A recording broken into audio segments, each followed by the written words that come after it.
And good morning, everyone. We're glad you're here for the ALA Big Bold Predictions Show. And Cheryl, it's so good to see you. And Jim Menendez, we've been friends for what, 20 years? Probably longer than that, but you don't want to admit to it. Jim and I both had hair at one point. But good to be with you guys. Thanks so much for setting up today's program. Thank you, John. It's just an honor to have you speak for us today. And I'd like to welcome everyone from our Palm Beach County chapter members to our business partners who we're forever grateful for, to everyone nationally and possibly internationally who is joining us today. It's really great to have everyone here. And we're so pleased to have John Remsen. He's widely recognized as one of the country's leading authorities on law firm leadership, management, marketing, and business development. And since 1997, the Remsen Group has worked with more than 400 law firms to help them develop and implement long-term strategic objectives to improve cohesiveness, performance, and profitability. In 2002, John created the MPartnerForum, a highly acclaimed conference series and resource for law firm leaders. And in 2017, he was inducted as a fellow in the College of Law Practice Management. And regarding the Managing Partner Forum, I always heard wonderful things about it and have known all of our top leaders in my firm have always attended. And I hear that it's absolutely wonderful. So thank you, John. And Jim, are you going to have a word to say here?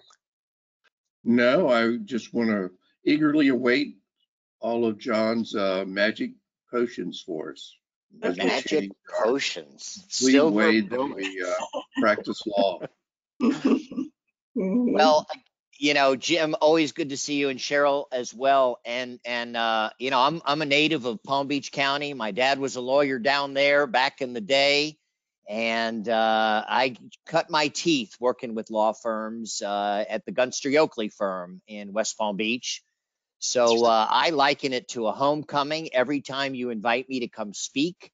And I wish it were in person, but we're doing the next best thing. Hopefully we'll be able to gather in person, have some lunch and shake some hands. But I think these webinars, you know, we're doing the best we can, and I try to make them entertaining and lots of polling data. Folks love the benchmarking data we generate through these programs. So I bring lots of that to you, and we're going to run an hour, and we'll walk through the obligatory PowerPoint show. We've got some live polling questions, so don't go to sleep on us. We're going to ask you to vote and let us know how your firm is evolving, adapting to the changing world. COVID has certainly impacted all of our lives. We're starting to see the light at the end of the tunnel, but law firms are making adjustments to work at home, more flex time, investments in technology, and thinking through how much office space they're going to need going forward as more and more of our workforce works remotely. So we'll touch on a lot of issues here, and we'll follow this up. We're being recorded, so we'll follow up with a recording on demand of today's program that you can circulate within your firm if you think this has merit for your executive committee or your equity partners.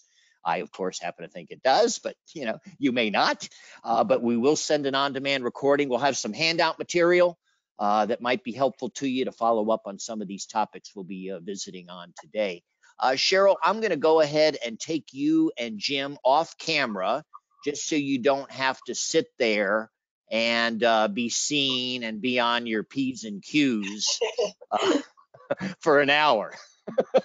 Because we can see you. So we'll see you guys in a little bit, and thanks for being here during our opening remarks. You are still mic'd, by the way, Jim and Cheryl, just not on camera. So you know, if you got background noise, just be aware of that. On our end, you're unmiked.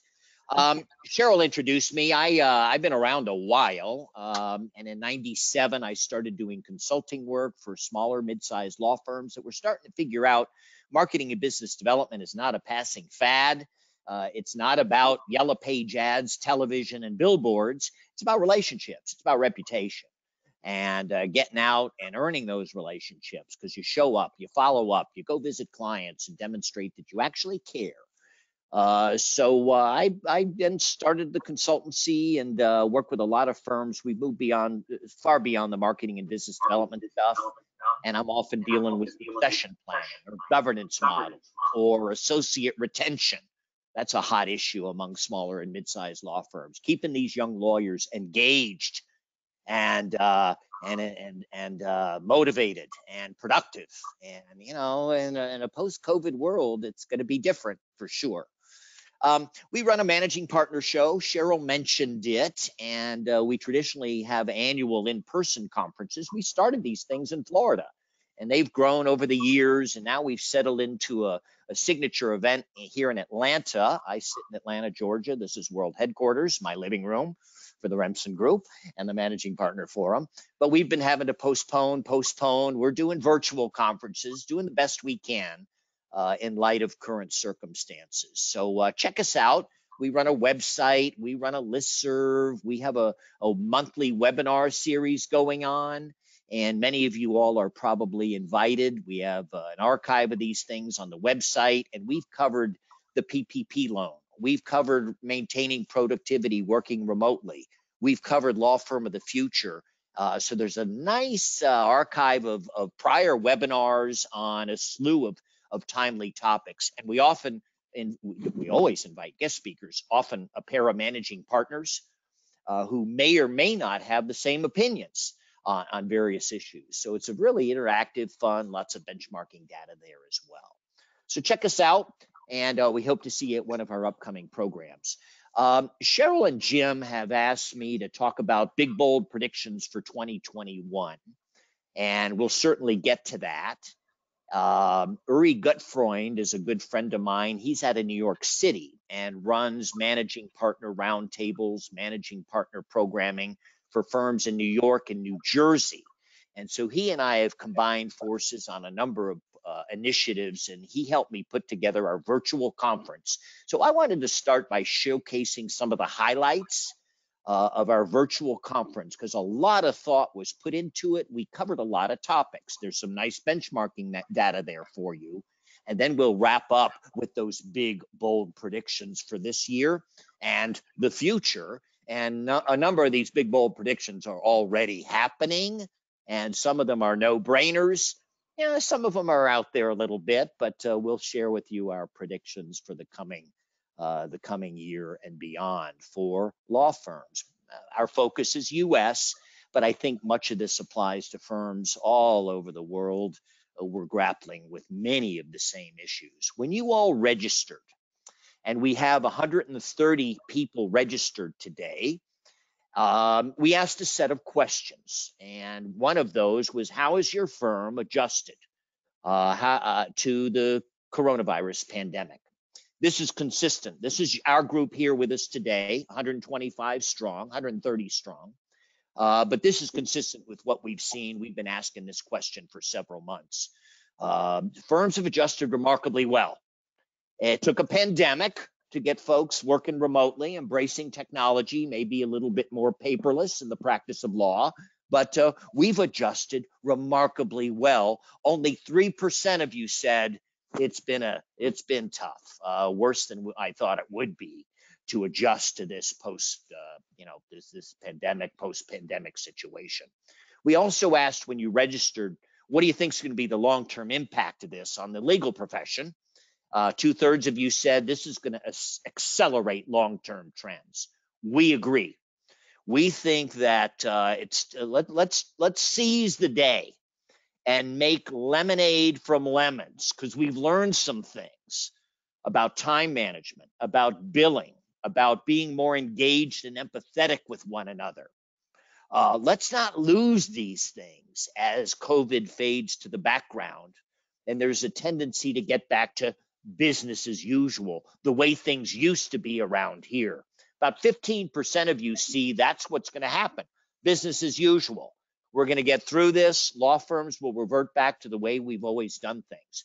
In my view, that's the wrong direction in which to be headed, but it's the direction in which many senior lawyers tend to want to go. The in-person, the paper heavy, and I believe that no, let's pivot and move toward the new era of the practice of law. 15% of you claim this is a flat out game changer. But I think if we look at this as an accelerator of trends, technology, office space, the way we interact and collaborate with one another and pay attention to our basic hygiene, our time management, our billing, our collections. We've heard from several firms that we communicate more now that we're in a remote situation when we did when we were all in the office. In fact, I've heard that quite a few times when we have a monthly partner meeting or when we have a practice group meeting. People want to connect. People are participating and engaging more now that we're working remotely. They might tend to blow off these meetings in the past. So some good things are happening. Let's not lose them as COVID, as we work through this. We also asked you, what do you project to be the impact on your firm's investment in technology as a result of COVID? Nobody says we're going to slash our technology budget. In fact, quite the opposite. And absolutely, we agree. Firms that had made the move to the cloud, who had centralized operations, who were embracing that more remote working, laptopping people, have landed much more smoothly than those who hadn't made those investments in technology pre-COVID. It's remarkable how we've all used Zoom and its sister products. I use GoToWebinar, but I hear again and again, it's remarkable to see some of our senior partners really embracing and having fun with Zoom. People who before COVID would never participate in a video call are now doing it routinely and having a little bit of fun with it. So, good things are happening as we work our way through this pandemic. Our fourth question we ask when you registered is, what's going to be our impact on the need for office space as people work remotely? This is consistent with what we see.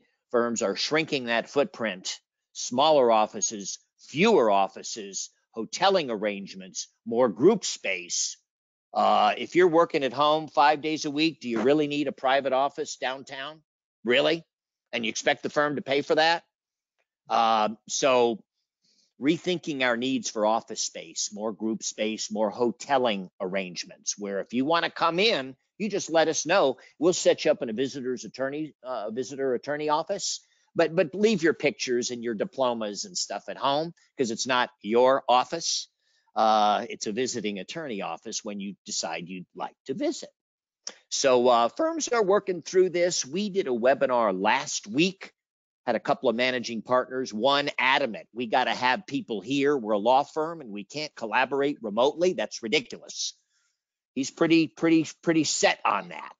And then we countered him. We did a point counterpoint format with a managing partner out of Cleveland, Ohio, who said, we're losing 50% of our office space. Our leases come up in 3 years. We're embracing remote working, and people don't have to be here in Cleveland.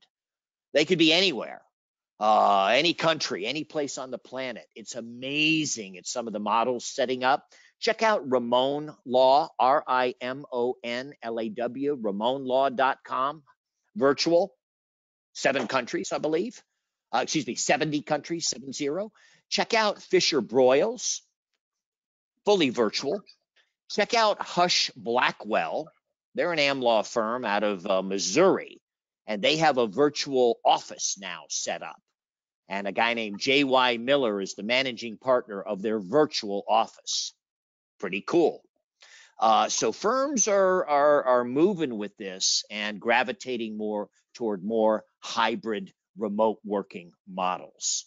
Accounting firms have preceded law firms. Consulting firms have preceded the accounting firms in accommodating this sort of new model and the new way of running a professional services firm.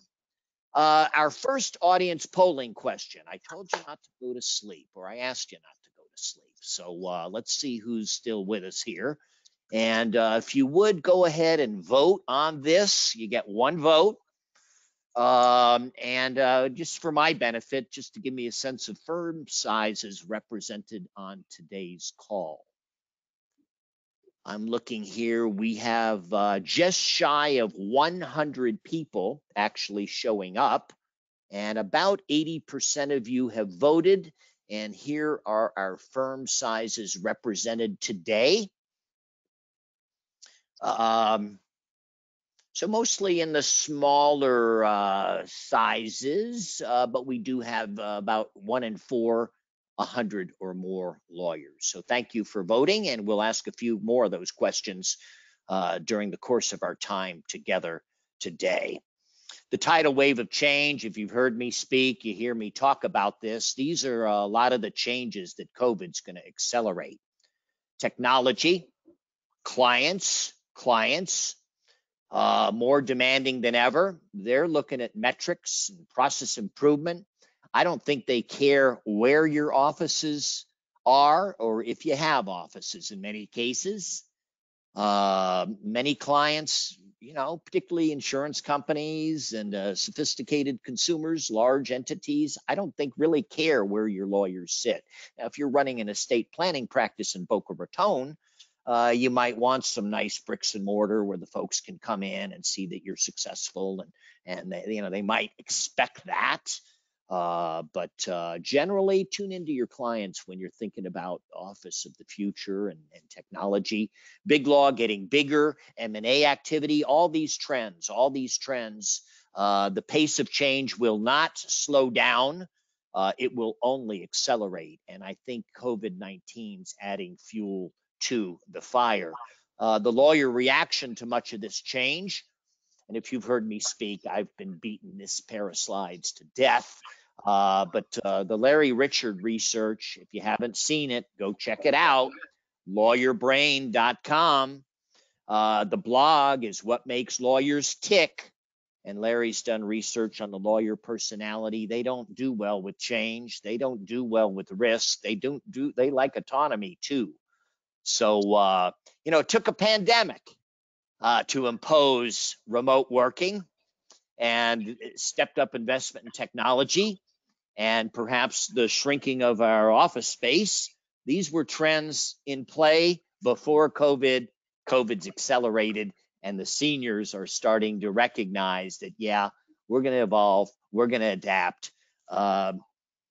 So much change is not law firm initiated, lawyer initiated, it's client driven, and in this case, pandemic driven, this change. Here's Altman Weil, last year's Law Firms in Transition report, one of those reports that, in my opinion, every firm administrator should anticipate every year. Read it, digest it, share it among the partners at your firm. Take a few minutes, highlight the points you want them to absorb. But look at that, 69% of firm partners are my impediment to change. And 91% of clients in this report say their lawyers, their law firms, outside counsel are not into it. So with that, our 2020 virtual conference, we ran 3 hours, an opening and closing session. We ran around the table and covered a little bit about marketing, a little bit about technology, finance, HR, the 4 disciplines, I call them, of law firm management. You might throw facilities in there, but generally marketing, technology, finance, and HR. We sprinkled in those survey questions, polling questions. I'll share those with you here.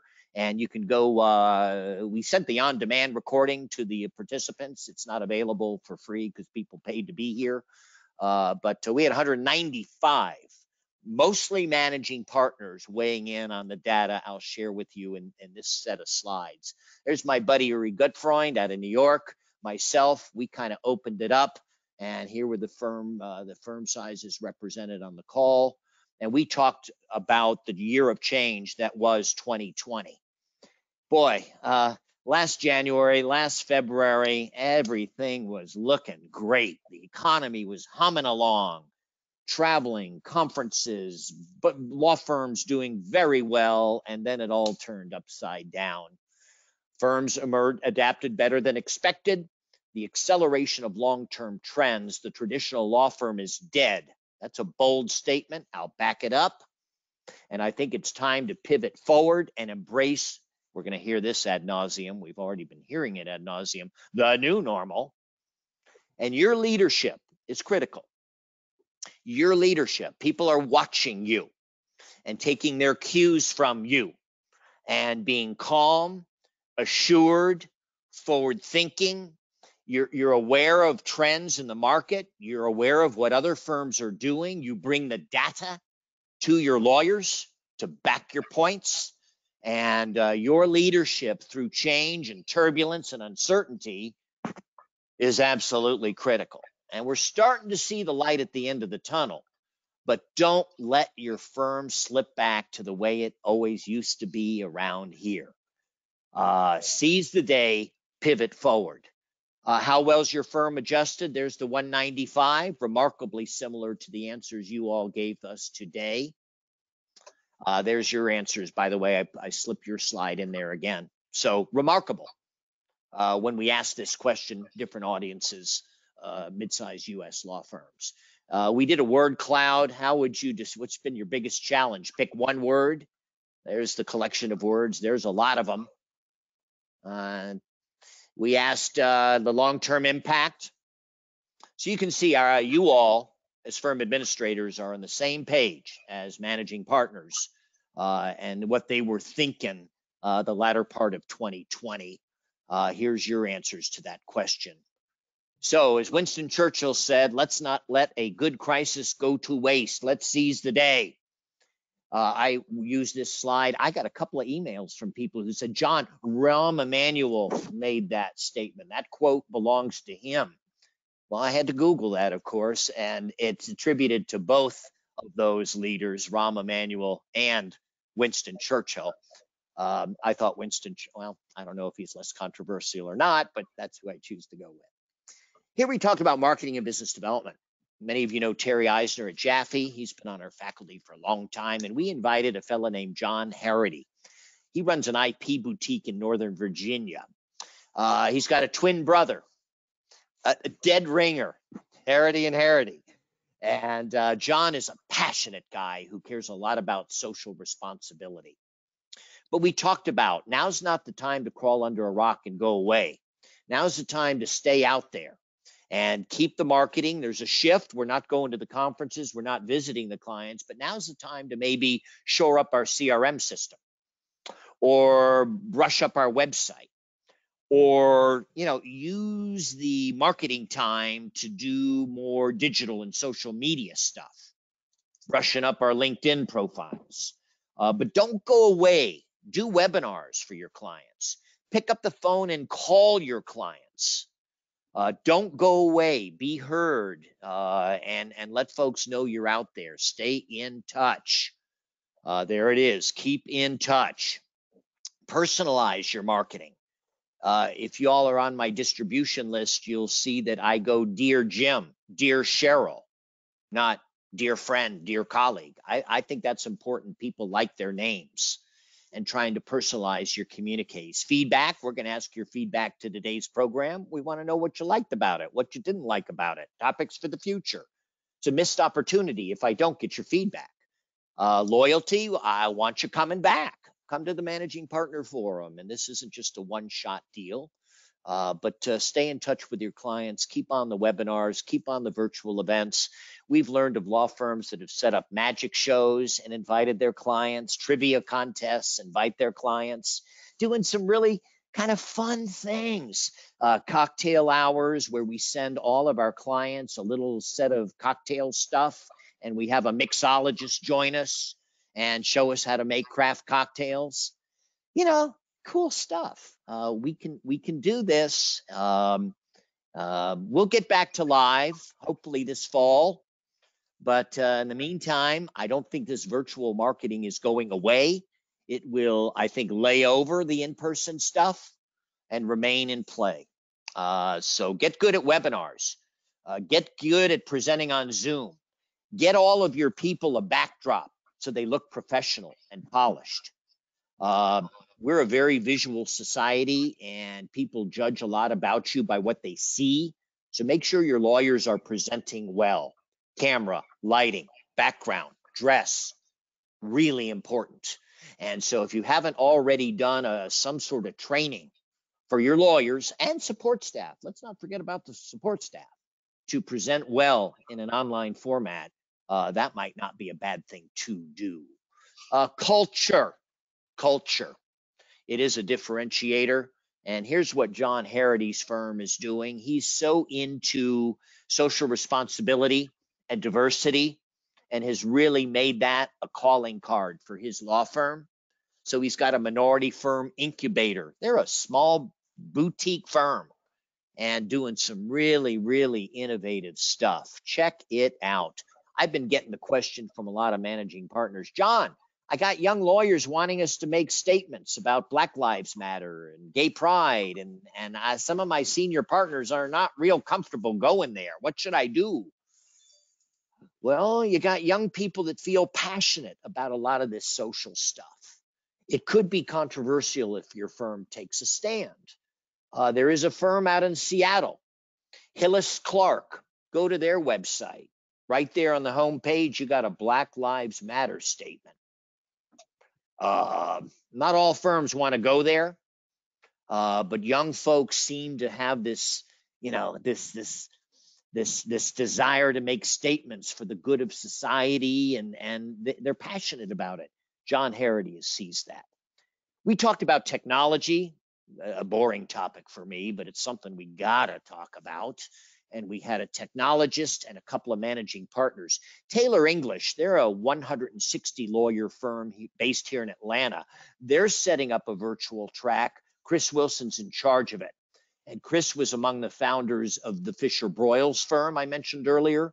So we talked a little bit about technology and how we need to really train up our lawyers to be comfortable using these platforms.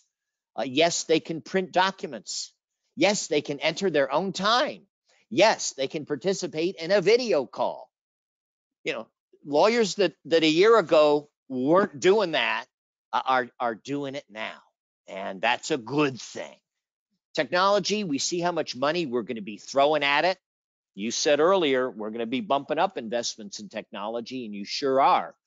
But be strategic, thoughtful, where you're spending this money. Security, integrated. I see a lot of firms buy technology, don't use it, don't train up people to use it. It kind of lies dormant over here. I see this happening with CRM quite a bit, where we'll go out, spend 5 figures, 6 figures on some fancy CRM product, and the lawyers won't use it because they don't want to share their clients with the firm. Now, that firm's got issues, in my opinion. That type of firm, they're out there, but we shouldn't be buying CRM to try to integrate everybody's contacts if our lawyers aren't willing to share their contacts. You don't know your firm very well if you're spending money that way. We're a huge proponent of technology audits. If your firm hasn't had one in the past 3 years, an independent outside group, not a vendor that's going to sell you their solutions, but an independent, someone who knows all the stuff. Take a look at what you got, make some recommendations. Only 40% of managing partners say they're highly confident in their firm's IT. 44% say they're somewhat confident. This is too important to be somewhat confident. This is really important, and you got to make sure you're doing it right. Here's Bob Young. He chaired the ABA Law Practice Division and the ABA's Tech Show. Great guy. He's embraced technology, and he's all about moving to the cloud, virtual receptionists, all these good things, taking your office on the go. This is a set of slides that should get your attention. This is my friend John Pinney at the KJK law firm out of Cleveland, Ohio. They're a Meritas firm. Here's what John had to say. Look at this. Alternative legal service providers, think LegalZoom, Rocket Lawyer. There's so many of them, but boy, are they disrupting. If you haven't yet taken a look at what's going out in Utah, if there's one thing to do coming out of today's program, go check out the Center for Legal Innovation run by the Utah Supreme Court. Utah is allowing now the non-lawyer ownership of law firms. and the non-lawyer representation of clients before the courts in an access to justice initiative. Reform. Arizona, similar reforms. Take a look. This is going to be shattering to the profession. And I think it's the beginning of the tidal wave to allow for the non-lawyer ownership of law firms, the accounting firms, the technology firms, getting a little private equity. In Australia, law firms are publicly traded. I think it's coming. It's here in Arizona and Utah. They call it the regulatory sandbox in Utah. If there's one thing to take back to your partners to wake them up, look what's going on in Utah. How much longer before it comes to Florida, California, New York, Texas? Half the lawyers in the country sit in those 5 states. And, you know, I think this is going to be a ripple effect, and we're going to see non-lawyer ownership, multidisciplinary practices, the normal in 3-4 years. And is your firm just going to step by and watch it happen, or get in on the ground floor? Check out what's going on in Utah. Look at John Pinney here, reducing his office, moving to hybrid, going to paperless, going to cloud, centralizing billing, collections, a lot of things that might have been scattered around the firm. Technology is going to drive it. And we're starting to see firms that haven't embraced technology, remote working, feel the effects. That was a powerful presentation. We invited John to speak at last week's webinar as well. And that's a good one to check out if you're interested in a point-counterpoint conversation on the merits of return to office versus hybrid versus, completely virtual. So stuff going on. We talked about technology and what KPIs are you looking at as we work remotely to assess productivity, to assess performance. And what's the most important KPI for a managing partner to look at? And here's what this group said. Getting the time in, getting the bills out. The old time tracking and billing. Something many firms are challenged by. I like revenue per lawyer myself. I think that's a good overall measure of financial health of the law firm. But what gets measured tends to get done. What gets measured tends to improve. What do you measure? How do you measure it? With whom do you share it? KPIs. And a lot of firms have these dashboards set up. Don't monitor every darn statistic available to you. Monitor the key statistics to measure performance. If we're measuring a baseball hitter, it might be, batting average, RBI, walk ratio, slugging percentage, home run percentage, whatever it is. And but we measure our pitchers' productivity, entirely different KPIs, and that's okay. It's the way it should be. So what are you watching? What are you measuring? What are you monitoring? I think looking beyond the financials at things like client satisfaction, employee satisfaction. I got a client or two that have set up cultural indices, a cultural index. Culture is that important to them. So they measure culture and try to look for upticks and providing a better, more engaging and exciting firm culture. People want to come and work and stay. Culture is really important. That's one thing I've learned over the years. You have a culture whether you think about it or not. And what words might you use to describe your firm's culture? Number 1 is collaborative. Number 2 is collegial. Would you put hardworking on the list? Would you put diverse on the list? Would you put accountable on the list? Would you put embrace change on the list? And describing the culture at your firm. Firm shifting expenses we talked about. We asked these questions of you all. We asked these questions here too. We talked about HR. I invited Sharon Abrahams. Many of you know Sharon. She president of the South Florida chapter of ALA, very involved in their diversity and inclusion initiatives. And she was at Greenberg and McDermott, Foley. practice development for some AmLaw 100 firms, and now she's started her own consultancy. She's out of Fort Lauderdale area, I think Plantation, called Legal Talent Advisors. So I gave Sharon Rain to recruit a guest speaker, and she brings Don Smith to the party. Don's at Kroll Morning, about 500 lawyers, DC based. Look at that title, Chief Talent and Diversity Officer. Firms are hiring those people. And I thought they'd talk about maintaining productivity, working at home. That's not what they wanted to talk about. They wanted to talk about this issue, dealing with toxic personalities.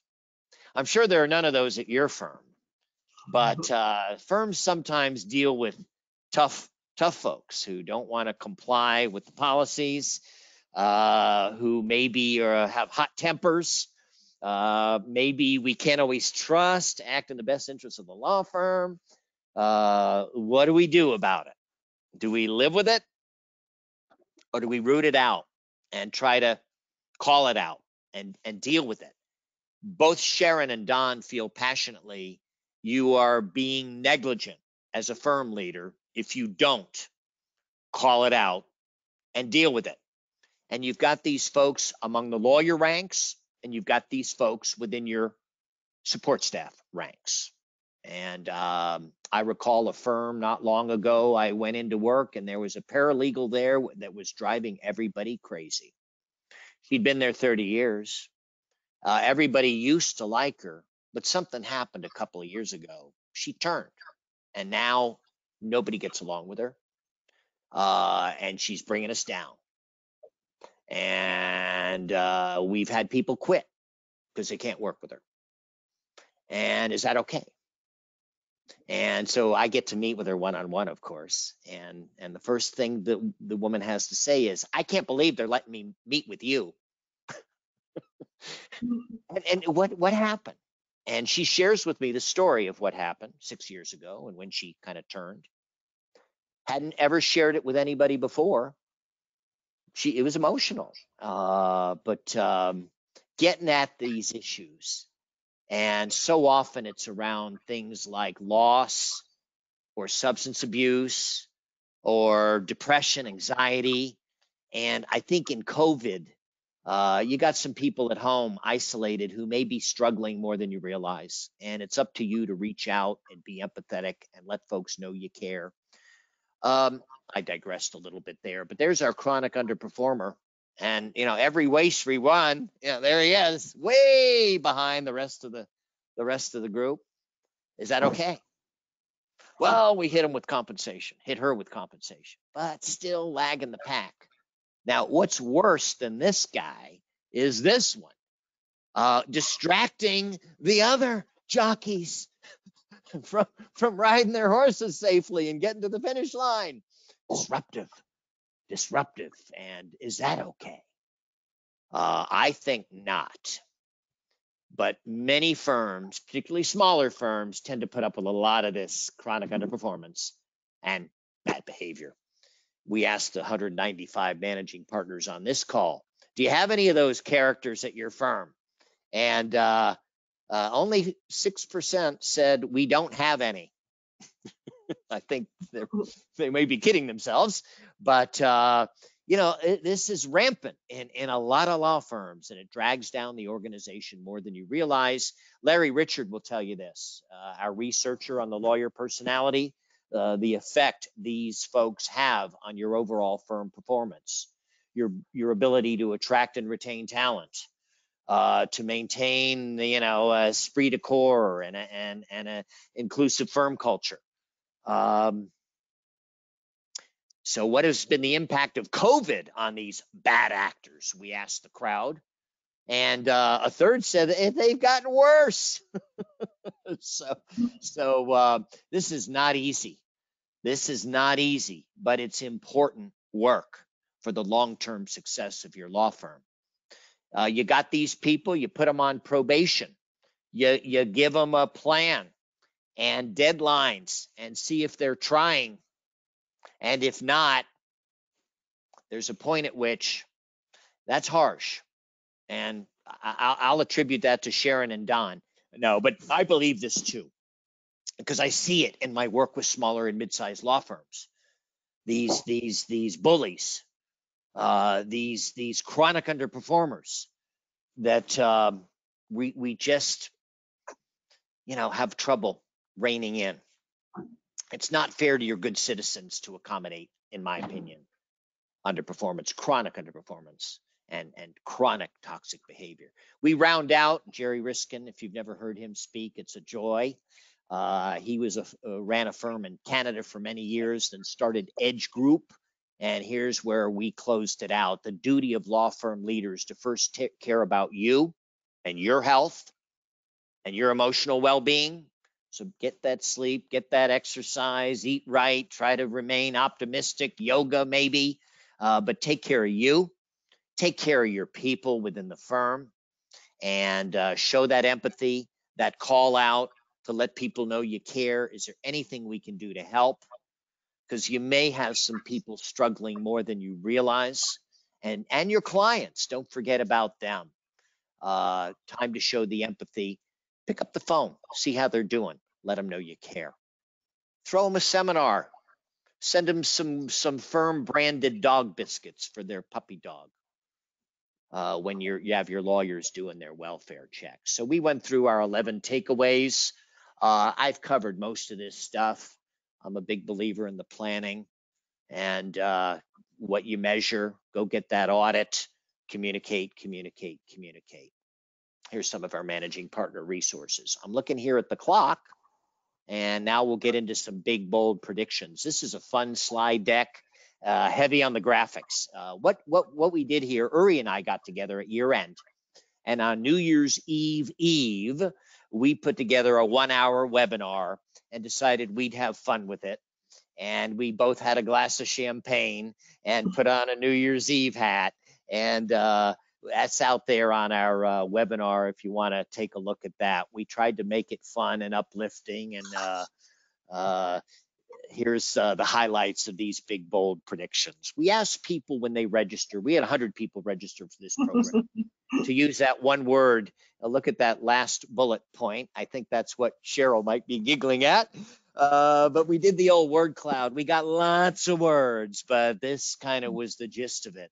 2020 was a year like no other, filled with anxiety and change and challenge and disruption. A lot of stress. But you know what? We've got through this. We asked 100 people registered, how do you feel about 2020, 2021? And these are the 6 basic human emotions. 74% said, I am so glad to be turning the page on 2020 and looking forward to 2021. 17% were looking forward to the surprises.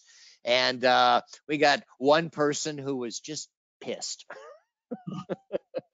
But I think it's fun to do the audience polling. Looking back at 2020, we see how lawyers love to look at precedent, where we've been. Lawyers are just trained that way.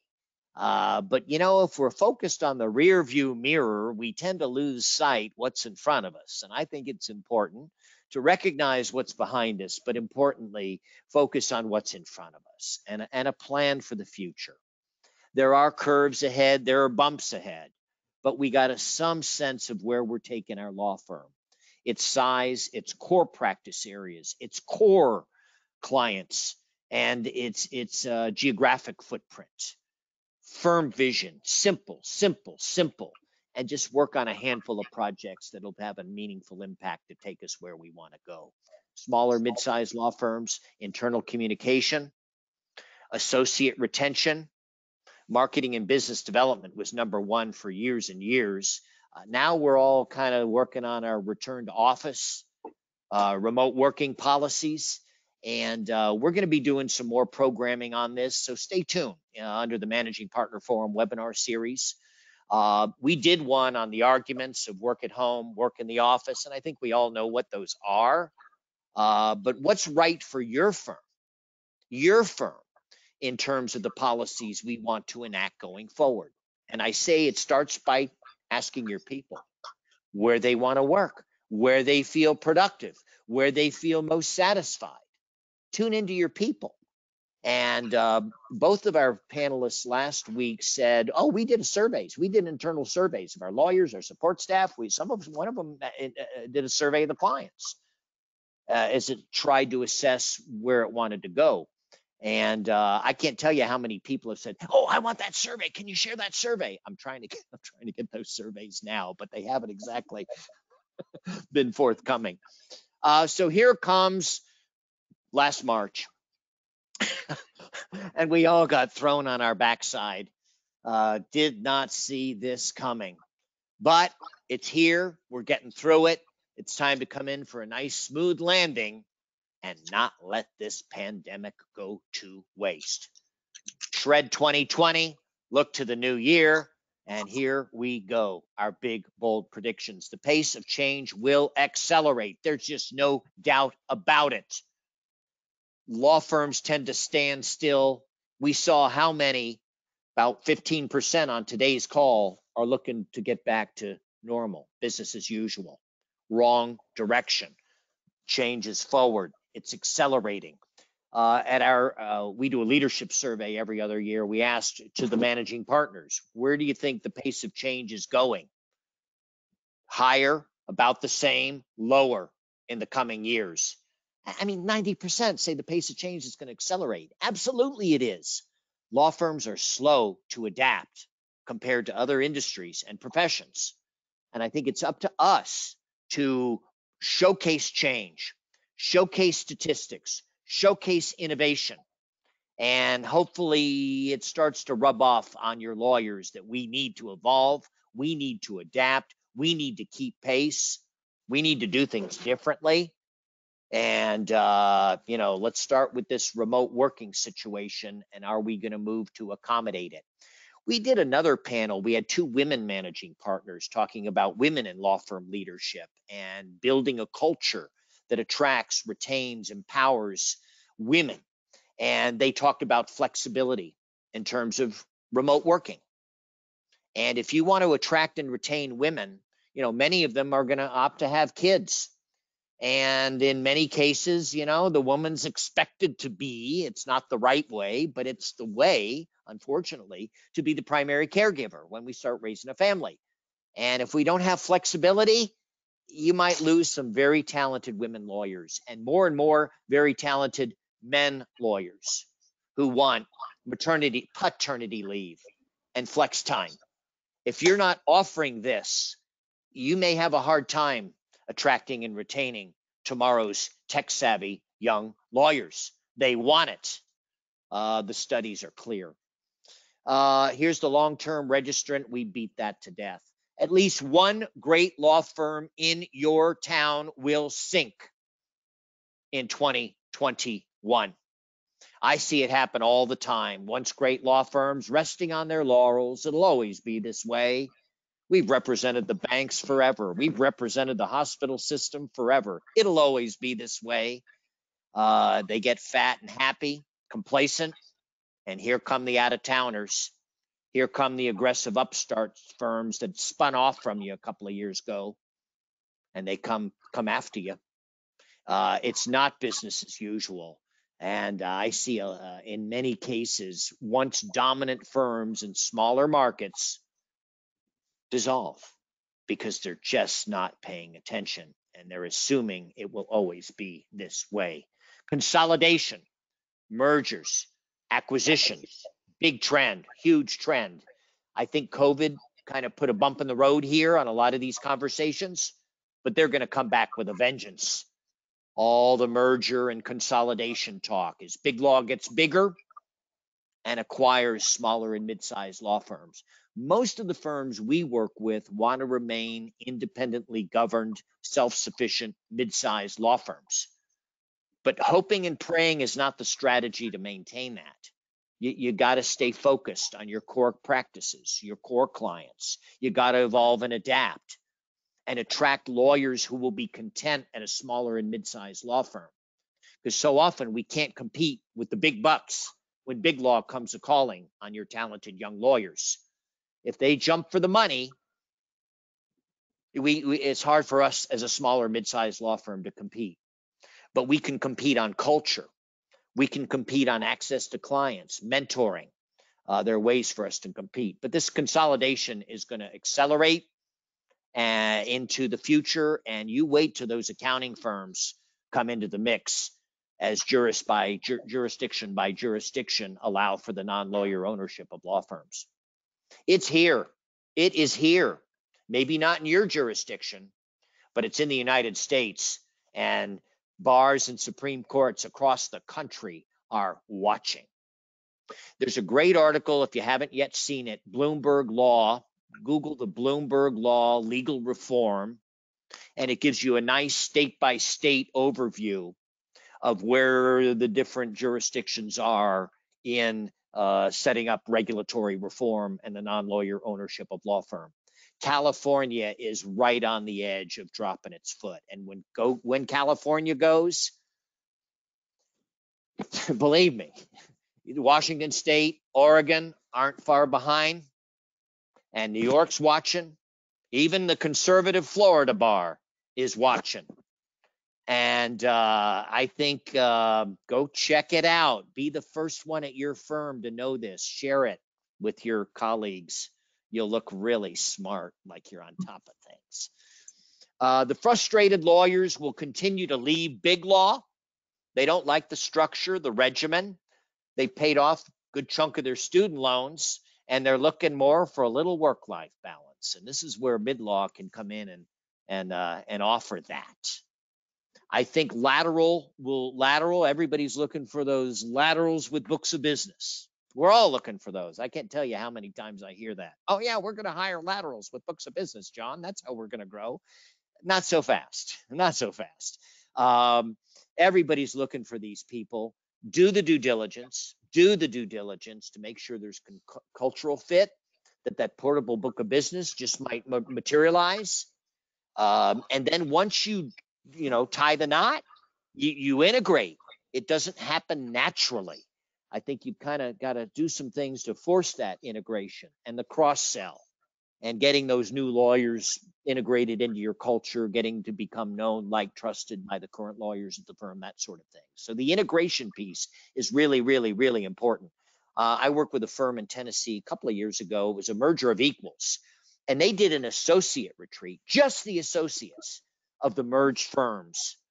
So they got to become friendly and develop relationships. Many of them had gone to law school, knew one another, but cementing the bond between those two law firms and investing the money to have just a multi-day weekend associate retreat where we had some CLE, we played a little golf, had some group firm building, team building stuff. They loved it. And they believe, if you talk to the managing partner, that was just so important to bonding our firms and creating that unified firm culture going forward. Laterals, do the due diligence, integrate. I've got articles on this if you'd like to see them. I've got a checklist on how to vet laterals, questions to ask. Undoing a bad lateral is not fun. It's expensive, it's distracting, it's morale killing.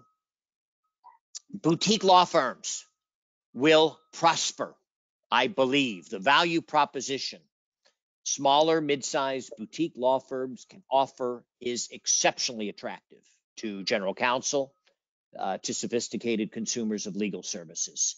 Stand out as a boutique. Don't all things to all people, vanilla. You know what? Some people like chocolate. And if you're selling chocolate, you might create a big following of chocolate lovers. Resist the temptation to be all things to all people. And I almost giggle when I see these law firm websites that talk about, we represent a wide array. We're a full service law firm. We represent a wide variety of clients on a wide variety of matters. And it's a 7-lawyer firm. It's kind of laughable. Call out your core practice areas and build a reputation as the go-to law firm within your industry niche. I'm a big believer in the industry niches and the area of law niches. So I'll go back to Gunster. Gunster had industry practice groups in the 80s when they were not in vogue. And we had a leisure and resorts group. Our client base, our target clients were the developers of country clubs. And it was a global practice. We were a go-to law firm. If you were developing a country club or a resort property anywhere in the world. And this was an 80-lawyer firm out of Palm Beach, Florida. And we did the analysis. The firm represented Jack Nicklaus and his enterprises. Firm represented Tiger Woods and many of his enterprises. Firm represented PGA of America. And when you line it all up, we're in the golf capital of the world, representing some of the biggest names in the country club golf business. And it only made sense to go market to the industry.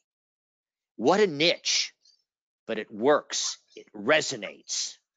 I'm all about industry niches. And so look at your page one clients. What industries do you see?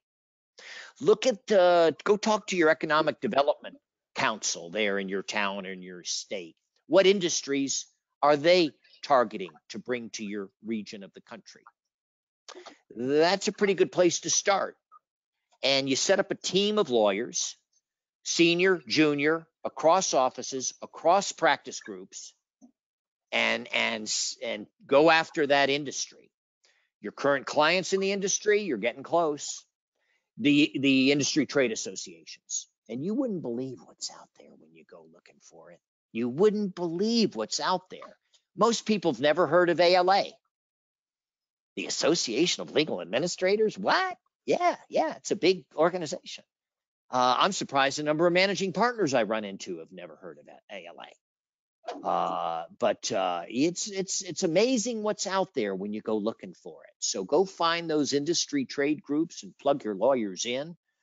Get them speaking, get them writing, getting them showing up at meetings. Alternative legal service providers.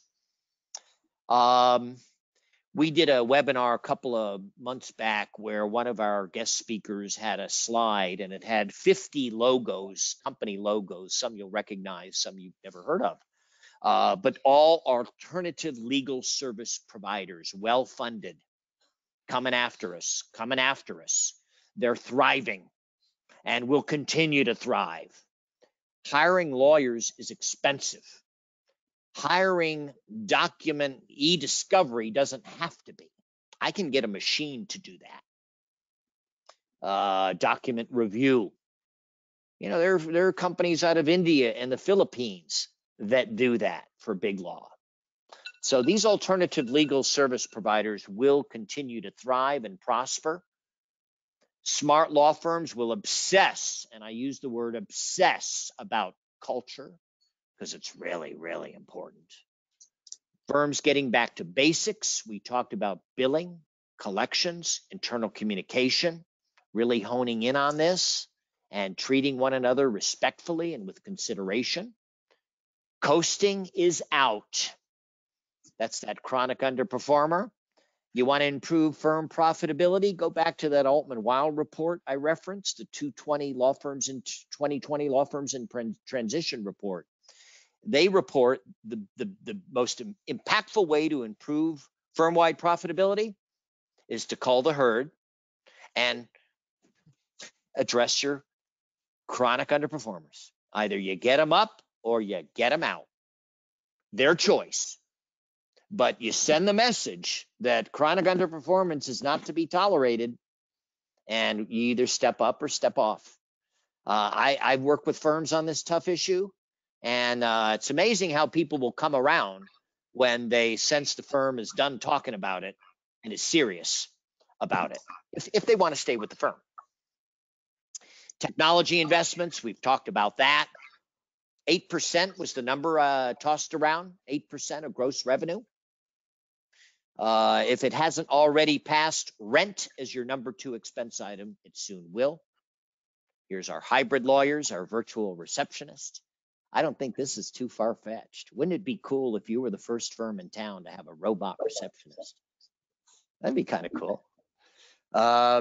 here, Uri and I had fun. These were our last big bold predictions, and his predictions is we will stop wearing pants. This is his graphic to support that. Okay. My prediction was Georgia will turn purple because we were in the midst of 2 Senate runoff campaigns, and I didn't think, living in Atlanta, that Georgia would go totally blue. I was wrong. But I tried to go out there and made what I thought was a big bold prediction at the time, that Georgia would actually go purple. I thought about putting a blue slide in there, but I didn't. So things are a-changing. Things are a-changing. So those are our big bold predictions. Lots of data in there. Before we go, I want to throw 2 more polling questions, and then we'll call it a day. I'm looking at the time, and the first one is to assess your take on culture as a group, how important you think that is to your firm, and why people come and stay, and what distinguishes you from other firms in town. And you guys are coming in with all the right answers. I've got 70% of the votes counted. 70% of you have voted. Here's what we got. Everybody, 100%. I don't think we've ever seen that on a multiple choice question. Culture is important. How would you define it at your firm? 2 more questions, then we'll call it a day.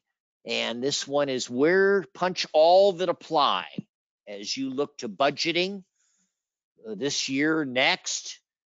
Pick all that apply. Where is your firm going to be decreasing its budget in the foreseeable future? And vote early, vote often. Absentee ballots, let them count. And about 70% of you are in. I'll close this one out. And here's what you have to say about where we're decreasing expenses. Interesting on the marketing. I'm kind of advising a shift, a reallocation of your marketing and business development dollars. The in-person stuff's coming back. I mean, the conferences, the client visits. We got some money to play with now because, you know, we're not spending money in these areas. So maybe we allocate it on some of the examples I was giving you earlier. But I agree. I think office space is coming down. I think staff salaries, a lot of firms rethinking, are we going to need as much administrative support? And there's our sharing on that one. Did I share that? I wasn't sure. This is a multi-step process to launch and reveal and show these polls. And I'm flipping it over. Where are you going to increase your budgeting, your dollars within your budget for the coming year and beyond? And this is our last vote. And I only have one more slide after this, and it says, thank you. So we are just about done. And just for folks love this benchmarking data, and I will take these results, I'll put it into the PowerPoint here that I'll follow up with to everybody. So you've got that benchmarking data for yourselves, and if you want to share it within your firms. But here's where the group here today sees increases in budget. There's technology, professional development, and training. I agree, that's a good one. And I think a lot of law firms, we buy the fancy new toys and then don't teach people how to use them, or don't insist that they use them. You know, we keep using the old stuff because lawyers like the way we used to do things around here, and I don't want to try that new thing. This works just fine, thank you. But you see what Microsoft does. There's a point at which they withdraw technical support, and you got no choice but to upgrade. And maybe that's a strategy you take at your law firms. Forced kind of upgrade on that. So thank you so much, everybody, for your attention. Here's my contact information. Anybody want to reach out, say hello, follow up in any way. And I'm going to bring you back up here, Cheryl, just to anything you want to say to take us home. Thank you so much. That was awesome. That was really great presentation. And I would like to remind everyone who is interested in CLM, Certified Legal Manager Credit, that this session is worth a 1 hour in Legal Industry Business Management, LI. And beautiful. And as I say, I'll send a follow-up to everybody who registered with the recording and handouts. And if you want to carry forth our conversation, feel free to reach out. And Cheryl, thank you so much again for inviting me to today's program and extending the invitation to ALA chapters all over the country. And Jim Menendez, always good to see you, and thank you. Well, thank you, John. It was a great presentation. As always, you brought up points that make me feel like I'm less of an administrator than I thought I was. You're a better administrator now because you were here at today's program. How's that? Thank you, John. Bye, everybody. Thanks so much for being with us. And hopefully we'll meet in person in the not too distant future. And good to be with you. Bye-bye.